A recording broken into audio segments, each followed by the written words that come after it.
Growing your brand to a new distribution channel? Need to maximize your purchasing power and scale faster? Time to settle now, pay later. Settle is an all-in-one cash flow management solution built for growing CPG brands. Settle Working Capital offers flexible short-term financing with competitive rates and faster access to the financing you need, with credit eligibility reviews in just 1 to 3 days. The number one reason customers like Branch, Dagny Dover, and Starface love Settle? Transparent terms. No surprises, just upfront clarity on financing terms with a set pay schedule. Settle takes a holistic approach to credit reviews because sales don't tell your whole story.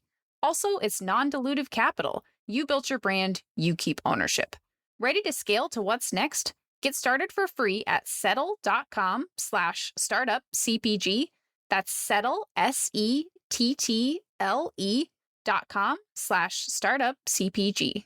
Hey, listeners, would you like the chance to be featured on this podcast and on Startup CPG's live LinkedIn show, The Dish? If you buy a ticket for our mic drop party at Expo East by August 31st, you'll automatically be entered for a chance to win a spot on both shows.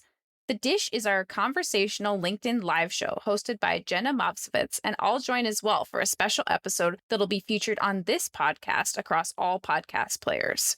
The mic drop party is the evening of Thursday, September 21st during Expo East in Philadelphia. During the party, we'll be featuring backpack brands, and some of the incredible party guests signed up so far include retailers like Kroger, Whole Foods, Bristol Farms, media companies, and VCs. It's a karaoke venue, so get ready to sing, or just come to network and sample the backpack brands, which will be announced in Slack. We expect the mic drop party to sell out, so get your ticket today at the link in the show notes, and we'll announce the winners the day after the party. Please note you must attend the party in person to be eligible, and this offer is only available for CPG brands. And if you already bought a ticket, good news, you're already entered. See you in Philadelphia. Our white counterparts sometimes often get more leeway, have more money, get more chances than we do. Those learning curves can be detrimental to people of color. And so the more that we're helping each other, those are the stories that I hear time and time again, is I met this person on a call. They helped me with this. It was so helpful. They made this introduction. I don't know what I would have done without them. Those continue to be the stories that motivate us to continue to do what we're doing. Just the magic that happens when people of color have the ability to come together. Welcome to the Startup CPG podcast. I'm your host, Jessie Freitag. I'm so excited to introduce you to today's guest and for the chance to feature an incredible organization everyone in CPG should know about, Project Potluck. Kathleen Casanova is the founding executive director of Project Potluck, which is the largest professional community inclusively for people of color in CPG. People of color face systematic barriers to accessing social, human, and financial capital. As a result, today's CPG industry is not representative of the U.S. population or the consumers that support and purchase products, especially natural and organic products. Currently, 40% of the U.S. population are people of color, but only 16% of leadership teams in CPG Natural Products are people of color. Project Potluck is empowering people of color to build successful companies and careers in the CPG industry. If you are a person of color, this episode will introduce you to Project Potluck as a resource. If you are not, this episode will introduce you to how to support the Project Potluck community and contribute to serving over 1,000 people of color in CPG, creating a more colorful CPG industry and a more equitable society. Listen in as Kathleen shares about how Project Potluck got started, resources and events available to members, how people can support Project Potluck, and more. Hi, Kathleen. Welcome to the show today. How are you? Hi, Jessie. I'm great. Thanks so much for having me. Yeah, I'm so excited to get to connect with you and record an episode together. I love the work that you're doing. And yeah, I'm just very excited for our conversation. I would love if you could start us out by just telling us a little bit about yourself and about Project Potluck, and then we'll dig in from there. Absolutely. So I'm Kathleen Casanova. I'm the executive director of Project Potluck, and we are a nonprofit that is here to support people of color in the CPG industry. It's our goal and our mission and our vision to have a more equitable and inclusive industry, and for a consumer to be able to walk down the aisle and see themselves represented represented, not just in the leaders of these brands, but also in the people who work in them and the industry in general. We're working really hard to make that vision a reality. I started with the organization about a year and a half ago as an executive director. That's when we started to really become a more formal nonprofit, but we have very grassroots beginnings. We were started by 3 people of color who were all CEOs in the industry, and they came together to create what they wished they had as a support system in their early entrepreneurial days. No one can debate how lonely of a journey entrepreneurship is, but I think especially for marginalized communities, there's sharp learning curves and can feel very isolating and very lonely when you're one of the only people in the room. So they actually came together with their networks. I think they thought they were going to have a couple events and bring people together. This was in 2020 when this type of fellowship and community was really needed. And the response was just overwhelming. They really quickly realized, okay, this can't just be some flash in the pan, one-off type of thing. We need a really permanent place in our industry for people of color to come together and to support one another and to access resources and to start to advocate for visibility. So they started us off in 2020, and here we are in 2023. We're growing. We have over 900 members, which is incredible. And we are having in-person events, virtual events. We have a great mentorship program. And all of this started with just the vision of creating a community and a safe place for people of color. Oh, that's amazing. I love that. And I believe it's free for people to join as well. We'll include lots of links at the end and how to join, but I just want to have that at the beginning of the conversation for those that may be interested in joining, that it's free to join. Yes. We're very much a nonprofit versus a trade association or a professional association. We're here with the singular mission of making sure that we're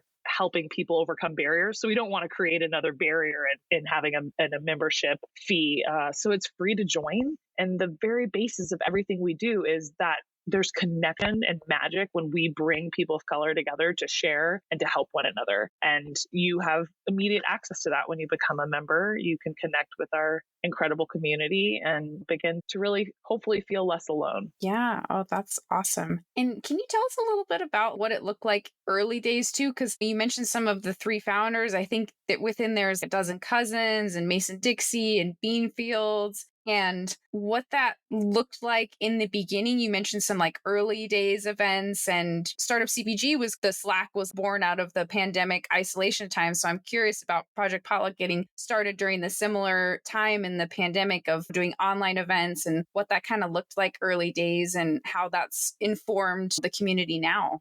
Yeah, it's funny because Ibrahim, Arnulfo, and Asha all came together actually before the pandemic, but we were launched during the pandemic. So really helped shape those early days. And then I think the murder of George Floyd on top of that just created so much desire for our community to be in fellowship with one another. So I think that was a huge kind of fortuitous timing. And obviously the industry started to perk up and pay more attention and feel more of a sense of urgency around addressing some of these racial inequity and social justice issues. So I think that was definitely informative, but the idea came before then, when I think the original idea was to have more in-person events. And what we've really grown into is a virtual network that does gather in person, but really has a really rich component that happens online, so that again, it's accessible to people. It's not limited to your geography or your ability to travel somewhere, but really the idea that we can connect. I'll just share this anecdote because it's fun. We started off with having virtual events. We had amazing speakers who would come. Questlove was actually one of our speakers early on. We had some amazing retailers and some investors and people who came and chatted with us.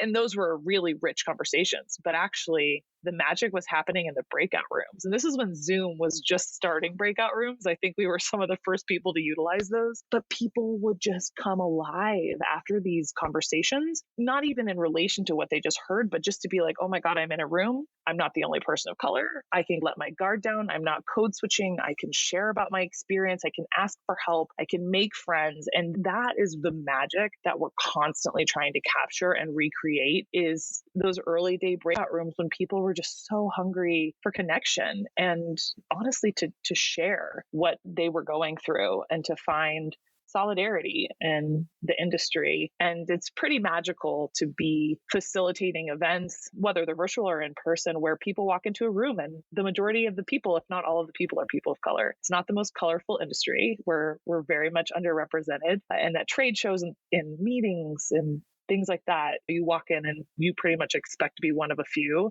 but it's pretty awesome to be providing these spaces. We get a lot of feedback from people, tears in their eyes, saying, I have never thought I would be in a room like this in our industry. Thank you for making this happen. So that's pretty much in a nutshell what we're going for. Yeah, that's incredible. That's so powerful. And can you walk us through, if someone joins the community today, what would be their experience? Where are in-person events? What's the online community look like? Are there threads of topics? What does it look like for someone to get plugged in? Yeah, so you can sign up online. It's a 2-minute application, and then you immediately get invited to join our community portal, which is an online portal. And on our portal is a directory of our members where you can reach out to somebody individually. If you're like, oh, I live in Milwaukee and I'm wondering who might be in the area, or I'm in this specific category, and you can do a search and send a message or send a group message. So that's just like immediate access to people. And we have this amazing community where pretty much anybody who's a person of color who reaches out to another person of color, it's this unspoken rule, especially in Project Potluck, that like you respond, you offer help, and you figure out how to connect. So that's a really unique aspect of what we're doing. And also you'd have access to all of our upcoming events and our programming. So just to run through that, we have virtual events. We have been focusing on 2 topics, which is retail and fundraising.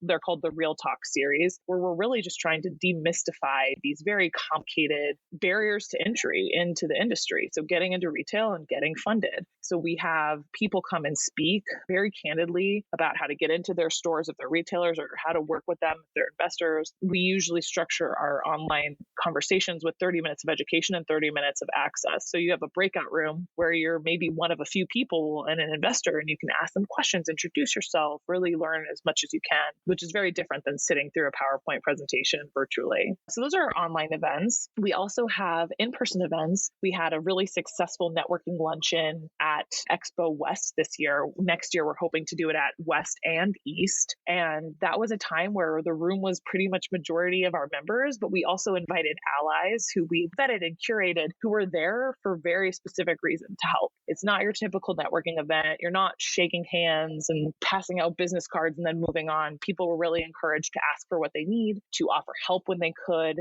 And it was a very different dynamic than a lot of the networking events that aren't super friendly spaces for people of color and women. So we wanted to create something really different. We're excited to continue those in collaboration with New Hope Network at the future trade shows. So we're excited to have a time when we can meet in person. And then this summer, we're doing something called the Summer of Connection, which is we have a budget where we're asking different members in different cities to have a dinner party or host people at a restaurant for drinks and apps who are local to them so that they can meet. So these are all going to look really different and unique to the regions and the hosts, but we're really excited to kick that off this year for the first time. Our kind of key programming that we're doing right now is our mentorship program. We're in our 3rd year of running the cohort. It's a small group mentorship program. You're paired up very thoughtfully with a group of peers and an industry leader. And you spend the year, you meet 4 times, so once a quarter. You spend the year really working towards goals that you as a group have decided on together, and to really, again, encourage something beyond typical mentorship, but more along the lines of sponsorship and allyship. Our portal will allow you to access all of those, see what's coming up. We always send a newsletter. We have the ability to send a question out on a conversation thread, share opportunities. We have a database of grants and accelerator programs and pro bono offerings that we're constantly working with partners on, and just scouring the internet so that people can go to one place and find everything that they need. And then when an amazing industry partner has a great program for people of color, they can send it to us and get it out to 900 people instead of going through individual channel partners. So that's really summarizes a lot of what a lot of what you'll find and a lot of the benefits. But again, I'd say the biggest benefit is being part of a community, people who really understand what you're going through, where you can make connections and where you can hopefully feel like the industry is a little bit more intimate and like your community is a little bit smaller and your network is a little bit tighter and more accessible. Yeah. Oh, that all sounds so amazing. That's so incredible. I'm wondering what kind of the breakdown is between like how many people in the community are emerging brand founders versus agency owners or vendors or working in big CPG. How does it span across the CPG industry? I'm glad you brought that up because one of the things that I think makes us very unique is that we're not just focused on founders. Founders, there's a lot that they are up against. They need a lot of love. So I hope they get all the resources that they can. But for us, we wanted to build a community that was inclusive of everybody in the industry. So that means founders and entrepreneurs, but also career professionals, people who are working in a brand that they don't own necessarily. And that includes small brands and conventional, but also service providers. Because for us, we're really trying to change the face of the industry. And if we don't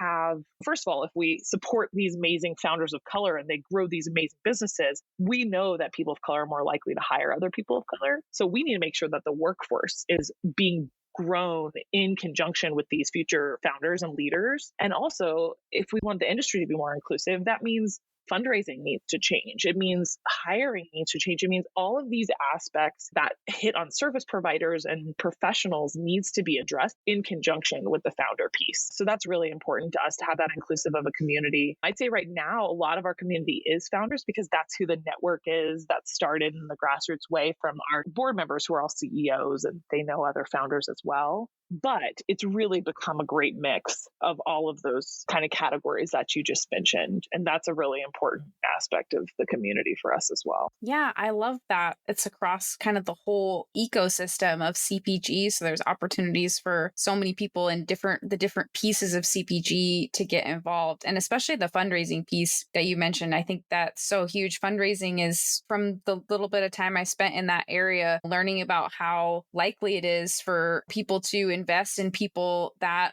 look like them and are similar to them. And because fundraising is so white male dominant in the US, it can be incredibly hard to break into. So I love that there's resources around that. And what does it look like for, if there are any investors listening that may be able to be involved? What does it look like when you have investors involved in the community, support the community? How can they participate? Because I do know we have some investors that listen to the show as well. Yeah, it's a huge piece. We can't work in a vacuum without including them. And our goal at Project Potluck is all of our time and money and programming is really spent on people of color. We don't do as much like education of allies, but we've been really thoughtful, especially over the past couple of years, of figuring out how to bring in partners in a thoughtful way and how to involve the industry, because what we're doing is so important to the future of the industry. For investors, anybody who is an investor who would want to be on one of our panels and contribute to that really open, demystifying conversation, we invite them to be a part of that. We also are a nonprofit, so donations and sponsorships are always an amazing way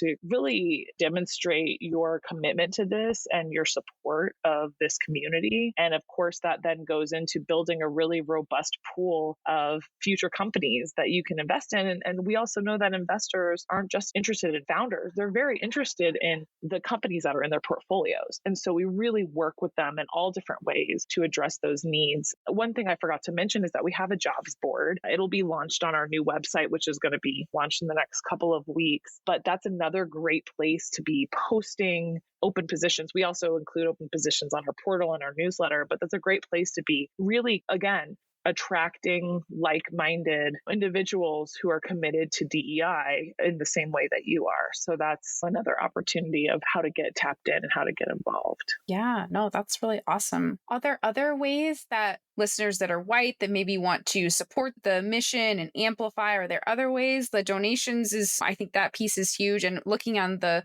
website, I think it's like $166 to cover someone being a member for a whole year. That's a really low entry point for those that have the means to contribute to that and support. So I think that's Yeah. an incredible way to support people being part of the community. But what other ways can people support? Yeah, thank you. Yeah, and we're really proud of that. I think $166, which is again, like we never charge anything to our members. That is just the number value that we've put on our membership. That is a really great way to support us and to make sure that this is accessible. One way we tell companies, if they're like, how much should I donate? We're like, well, if you have a goal for your workforce and you would love for your workforce to be 50% people of color, figure out what that number looks like and then make that donation times 166, because then you're putting forward a goal and you're supporting that amount of people to be in our program, and eventually maybe they grow into an employee for you. So that's a really great opportunity or a way to think about a donation. But there's other ways to get involved too. Signing up on our newsletter is a great way to get information for allyship opportunities. We have our mentorship program. Industry leaders are invited to throw their hat into the ring. We have a database that we reference when we make our matches once a year. Not everybody gets matched because we look very specifically at like where people need certain things or what topics they're looking at.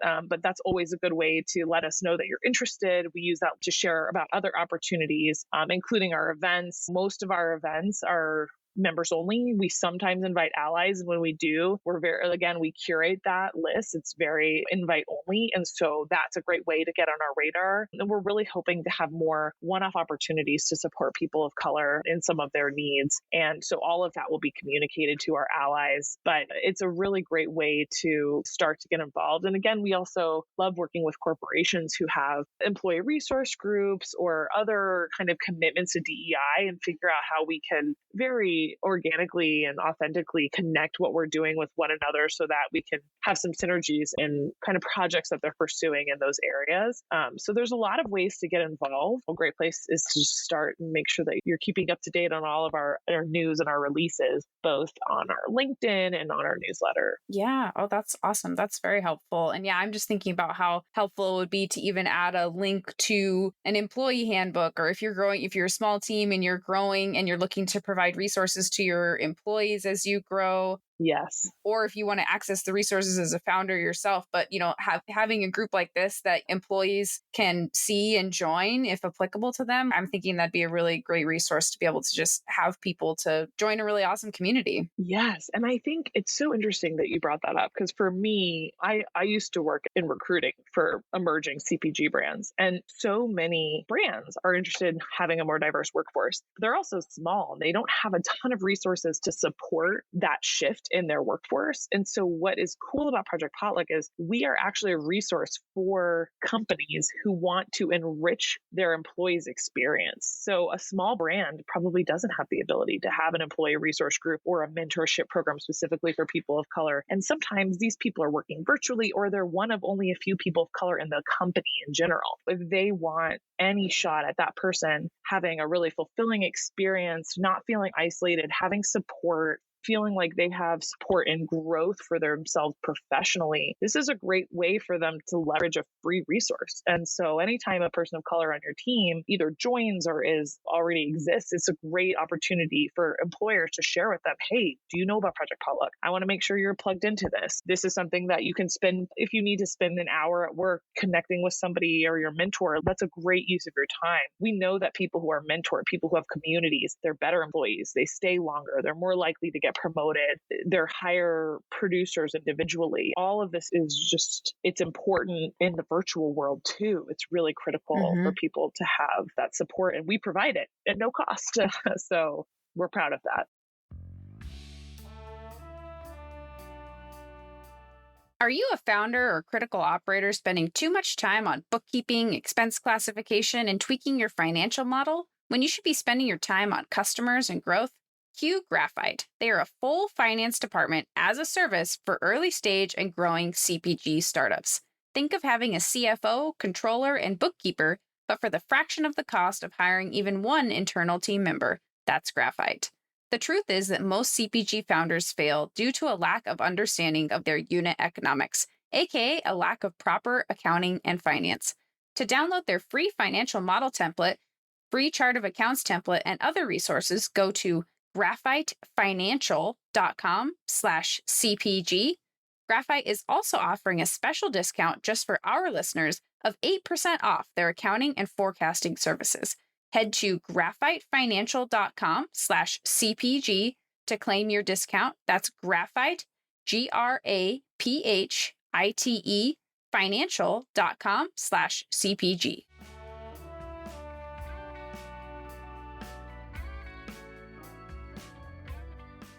I'm curious if there's any stories that you wanted to share or members that you wanted to spotlight. I know that this is having a huge impact and you may not be able to share necessarily all the stories, but I'm curious if there's any that stand out to you that you just wanted to share. I wanted to give you some space for that. Yeah. I'll try to keep it very democratic. So I won't shout out just anybody, but I will say that just our general feedback that we've been getting that I'm really proud of. Our potluck parties, which happen monthly, they're virtual opportunities for people to pop in and meet each other. So that's part of our virtual programming. And someone recently said that it felt like walking into their best friend's house and taking off their shoes and like cuddling up on the couch and talking to somebody. And for us, like that, people of color don't have the privilege of having very safe spaces where they can feel relaxed or like themselves. And we hear time and time again, this is our networking luncheon. That was the most authentic I've been able to show up at an event and be myself. I felt like I was at a family reunion. I'm an introvert and I hate networking events. And I was such a good experience. And I also made really strong connections that I've already followed up on that have already been helpful to me. For me, I think that is super powerful. And we also just hear from people time and time again that we ask people like, what do you need? Make sure that you're asking each other what you need and offering your area of expertise. And we hear people say, oh, like, I'm not an expert in anything. Like, I'm just starting out in CPG. And then yet somebody asked them about an Amazon storefront. They're like, let's get on a call. I'm going to help you with that. And like that kind of the like generating of that kind of momentum and help for one another, it's so powerful. And it's actually monetary.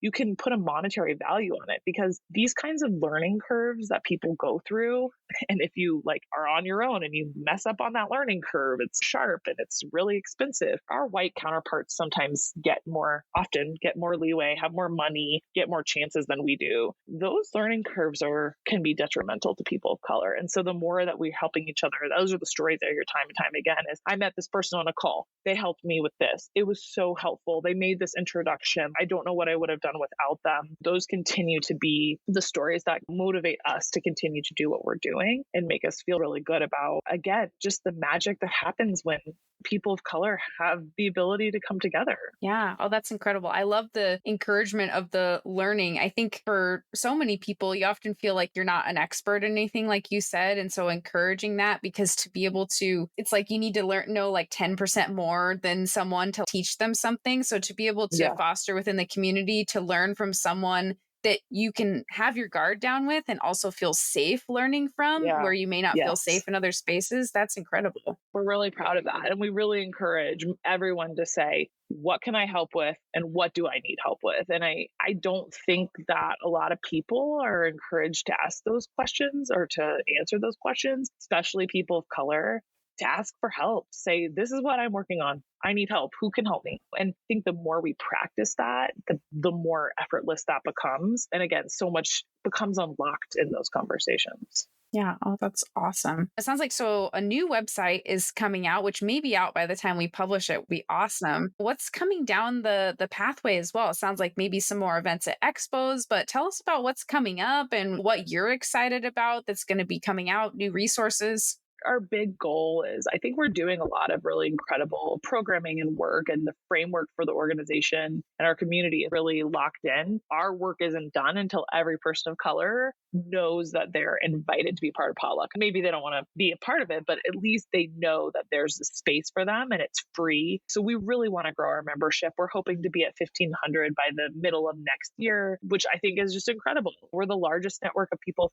color within the the CPG space. So the larger our collective voice becomes, the more we can begin to ask for and bargain and really take up space in the industry. And that to me, I think is powerful. So growing our membership and inviting more people in, I think is fantastic. Continuing to expand our programming to be more inclusive of not just founders, but these professionals, and really having more targeted conversations for the variety of categories and industries and roles that people in our community play. And then, yes, absolutely more in-person events. I think that for us has always been a big goal. But as I mentioned, 2020, we didn't start out that way because of 2020. So having our event at Expo was huge. It was over 200 people. It was standing room only. We're very excited to have a bigger room this year and to have even more people there. So that's going to be great. We'll hopefully be at Expo East and West in that way. Have our dinner party series again and continue to find ways to partner with the industry and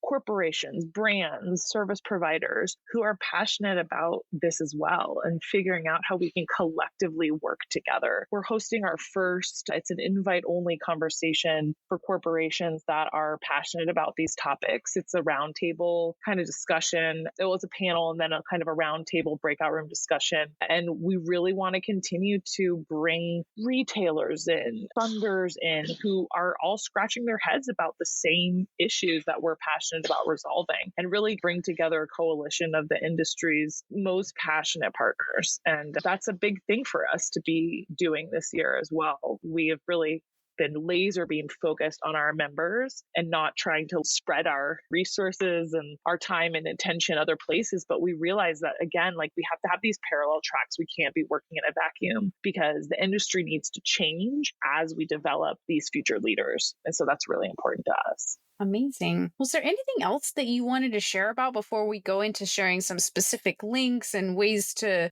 follow? Because I always like to have that at the end. But is there anything else that you wanted to share about that you didn't have the chance to yet? We're just really grateful, I think, to be here and to have had the reception that we've had in the industry. I think this continues to be a topic that is important but difficult to talk about. And we are really grateful to have us on this podcast to be able to share this as the industry kind of figures out how are we going to address this? How do we make space for this uncomfortable conversation that's really necessary? We're just really grateful to be included in that. And we know that there are a lot of other partners who are also working on this, and it's going to take all of us really working together to make a big change. And that's what we're most focused on. That's just the last little piece that I'll say. And I'm really hopeful.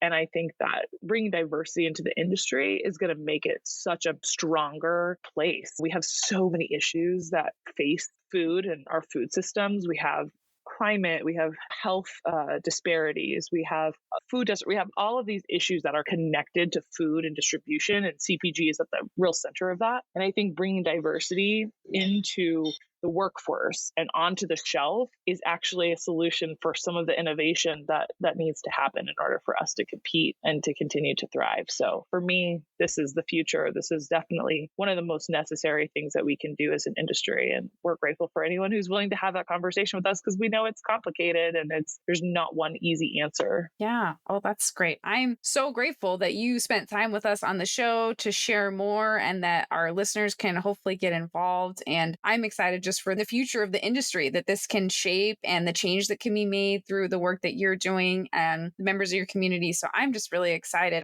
Everyone should go to Potluck. So the word Potluck, CPG .org. That's the website. I'll link that in the show notes. And if you are a person of color and want to join, there's a join us link right there, easy. And then if you want to donate and support the work and helping people be a member for free, then there's a donate button, also very easy. I assume with the new website, there'll be an easy way to sign up for the email list. So just head to that website, check it out, follow on LinkedIn so you can amplify and promote any events, or if you're interested in joining them. So yeah, I hope everyone goes and checks it out. And I just look forward to continuing to follow along and appreciate all the work that you're doing. So thanks so much for being here. Thank you. We're really so grateful to have this conversation. And Startup CPG is such an important community too. There's a way to be a part of so many communities. And to me, I think that adds so much richness to people's careers and their experiences. So I think just having space for people to connect with others is critical. So thanks for the work that you guys are doing as well. Yeah, absolutely. More community is definitely better. So having more options, yes. You can pop into Startup CPG for specific things you need. You can go over to Project Potluck. The fact that there's more amazing communities available is just like everyone, it's a win-win for everyone. So I love that. Agreed. The more community, the better. Like you can't be over communitied, in my opinion. Yeah, exactly. Awesome. Thank you so much, Kathleen. I really appreciate it and just so glad you're here. Thank you for listening in today. I'm so honored you joined me for this conversation, and I love hearing from you all with feedback, suggestions, or if you just want to say hi at podcast@startupcpg.com, or you can find me on LinkedIn. If you liked this episode, we'd love for you to share it with a friend or colleague, subscribe so you don't miss future episodes, and maybe even leave us a 5-star review on Apple Podcasts. If you aren't yet in our Slack community of founders and experts, we'd love to see you there. You can get the free invite at startupcpg.com and find all our other awesome resources there, like webinars, databases, the blog, the magazine, and virtual and in-person events. And if you found yourself rocking out to our intro and outro music, which I do every single time, make sure to check out the Super Fantastics on Spotify. It's the band of our Startup CPG founder, Daniel Scharf. I'm Jessie Freitag, your host and producer, and on behalf of the whole team at Startup CPG, thank you for being here and see you next week.